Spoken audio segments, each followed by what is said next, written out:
সমুদ্র আমার শাড়ি পরার আগ্রহটা আরও দ্বিগুণ বাড়িয়ে দিয়েছে। আগে থেকে আমার শাড়ি জিনিসটা খুবই বেশি পছন্দ ছিল। বিয়ের আগে প্রচুর পরিমাণে শাড়ি পরেছিলাম। কিন্তু বিয়ে হয়ে যাওয়ার পর আস্তে, আস্তে শাড়ি পরাটা কমে গিয়েছে। কারণ থাকতে হয় অনেক দূরে। শাড়ি হচ্ছে নিয়ে আসা এখানে সম্ভব হয় না বা বাইরেও খুব তেমন একটা যাওয়া হয় না। আপনাদেরকে সেদিন টুরিস্ট বাসের কথা বলেছিলাম। এই হলো টুরিস্ট বাস। এটা একদম আপনার পাটুয়া টেক থেকে আপনার যত দূর জেটিঘাট পর্যন্ত যেতে চান অতদূর পর্যন্ত এই টুরিস্ট বাস যায়। কিন্তু এটা কিন্তু ধরার জন্য কিছু নিয়ম আছে। অনেকেই এটা সম্পর্কে জানেই না। যাই হোক, আমরা মোটামুটি ইনানির কাছে চলে এসেছি। যখনই এই স্টিল ব্রিজ পার হয়ে যাবেন তখনই কিন্তু ইনানি ব্রিজ প্রথমে চলে আসে। তবে এই স্টিল ব্রিজটা কিন্তু বিপরীত পাশ দিয়ে হচ্ছে। আসলে এটা আর কিছুদিনের মধ্যে পাওয়া যাবে না। এর আগে যখন এসেছিলাম তখনও কিন্তু আমরা এই স্টিল ব্রিজটা দিয়েই পার হয়েছিলাম। যাই হোক, প্রথমে কিন্তু আপনাদেরকে আমি দেখাচ্ছি যে রাস্তার সাইড দিয়ে যখন যাচ্ছিলাম তখনই কিন্তু ইনানি হচ্ছে পড়ে যায়। কিন্তু আমরা আগে ইনানিতে নামবো না, আমরা আগে পাটুয়ার টেকে নামবো। কারণ পাটুয়ার টেকটাই কিন্তু একমাত্র পাথরে ভরা বিচ বলে। ওইখানের পাথরগুলো দেখতে খুবই ভালো লাগে। তবে আমরা যেহেতু জোয়ারের টাইমে এসেছি হয়তো বা পাথরগুলো তেমন একটা থাকবে না। তবে যখন ভাটা পড়ে যায় তখন কিন্তু পাথরটা খুবই সুন্দর জেগে জেগে ওঠে এবং দেখতেও ভালো লাগে। যে ওখানে দেখছেন প্যারাশুট উঠছে, হয়তো বা কেউ প্যারাসেলিং করবে আর হচ্ছে কাউকে তুলে দেওয়া হচ্ছে হয়তোবা। এটা কিন্তু লাল কাঁকড়া বিচ আর ইনানি বিচেই বেশি হয়ে থাকে। আপনারা যদি কারো ইচ্ছা থাকে যে সমুদ্রের উপরে চলে যাবেন কিছুক্ষণের জন্য, হাইস্ট আপনাকে 5 থেকে 7 মিনিট উপরে উপরে রাখবে আর কি, এর বেশি রাখবে না। আর এই যে সামনে যে ভবনটা দেখতে পাচ্ছেন এটা কিন্তু নেভিদের হচ্ছে। এখানে আপনারা হোটেলেও উঠতে পারবেন, আবার হচ্ছে নেভি থেকে হয়তো বা এখানে কিছু ডিসকাউন্ট দেওয়া হয়। যারা নেভির হচ্ছে এখানে ঘুরতে আসে বিচে তাদের জন্য ব্যবস্থা আছে এবং পর্যটকেরাও উঠতে পারবে। আর তাদেরই এটা একটা খোলা রেস্টুরেন্ট, ছাদখোলা রেস্টুরেন্ট, দেখতে কিন্তু বেশ সুন্দর। আসলে এর ভেতরে অনেক ভিআইপি হবে বোঝাই যাচ্ছে, আর এখানের রেন্টও অনেক বেশি হবে সেটাও বোঝা যাচ্ছে। আসলে এই জিনিসগুলো ভিআইপি তো হয়, যার কারণে কিন্তু এগুলোতে অনেক বেশি টাকা হচ্ছে লাগে। যাই হোক, এখন কিন্তু আমরা মোটামুটি ইনানি বিচ পার হয়ে এখন আমরা পাটুয়ার টেকের দিকে চলে যাচ্ছি। আসলে আমরা হিমছড়িতে নামবো না, হিমছড়িতে এর আগের বার এসে নেমেছিলাম, তাই আগ্রহ তেমন একটা কাজ করে না। আর ওই যে দেখতে পাচ্ছেন লম্বা একটা ব্রিজের মতো, ওখান থেকেই কিন্তু আপনার সেন্ট মার্টিনের জাহাজগুলো ছাড়তো। কিন্তু ব্রিজটা ভেঙে যাওয়াতে এখন কিন্তু অন্য বিচ থেকে আপনার জাহাজগুলো ছাড়ে। আর এখন কিন্তু আমরা পাটুয়ার টেক বিচে চলে এসেছি। দেখতেই পাচ্ছেন সমুদ্র অনেকটাই উত্তাল। আমি জানতাম যে এখন আমরা গিয়ে তেমন একটা পাথরের দেখা পাবো না। আমরা একদম অনেক দূর পর্যন্ত যখন জোয়ার নেমে যায় তখন কিন্তু অনেক দূর পর্যন্ত পাথরগুলো ভেসে ওঠে এবং দেখতে অপূর্ব সুন্দর লাগে।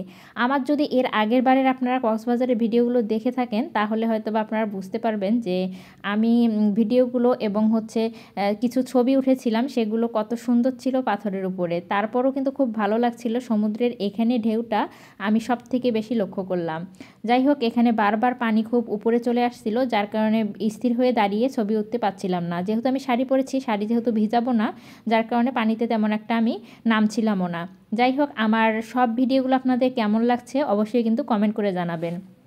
আমি এর আগের ভিডিওতে বলেছিলাম যে আমরা কোথায় কোন হোটেলে খাওয়া দাওয়া করেছিলাম, সেই ভিডিওটা আমি কালকে আপনাদেরকে দিয়ে দেব হোটেলের নাম মেনশন করে। আজকেও খেয়েছি কিন্তু হোটেলের নামটা আমার মেনশন করা নাই, যার কারণে আজকে আমি আপনাদেরকে হোটেলের নামটা কিন্তু বলবো না। এদিকে আপনার ভাইয়া সহ একটু স্টাইল করে নিচ্ছি।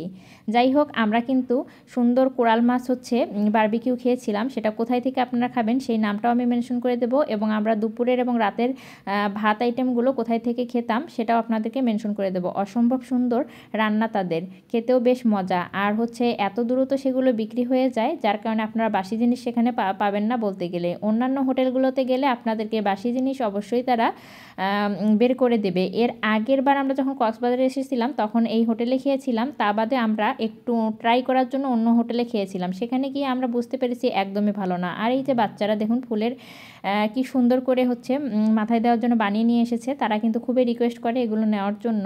আসলে সমুদ্রে আসলে আপনারা অনেক কিছুই বুঝতে পারবেন, অনেক কিছুই আপনারা দেখতে পারবেন যে মানুষ কতটা অসহায় এবং কতটা কষ্টের। যাই হোক, আপনার ভাই আর আমি একা একা তেমন একটা দুইজনের ভিডিও নিতে পারছিলাম না, ছবি উঠতে পারছিলাম না, যার কারণে আমাদের সেই রিক্সাওয়ালা ছোট ভাইকে বললাম যে ভাই তুমি একটু রিক্সাটা সাইড করে রেখে আমাদের আরও কিছু ভিডিও এবং ছবি তুলে দাও।